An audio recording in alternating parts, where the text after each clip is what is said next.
এটা বয়স আছে কি বল 2 দাঁত এর মধ্যে জ্বালবে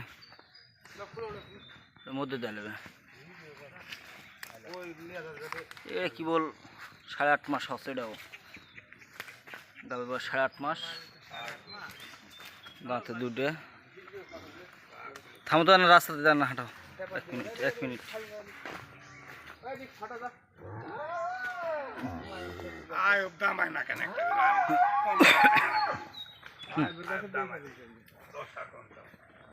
এটা 2 দাঁত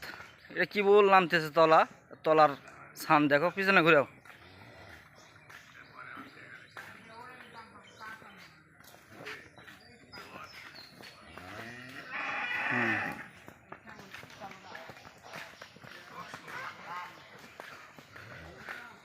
টাকা তোমার 2 ভাইয়ের নামে খালি বস্তাত করে মানুষ নিয়ে আসবে দু মাস আগে কিনে 1.5 লাখ দাম তাও দিবে বেশ আবার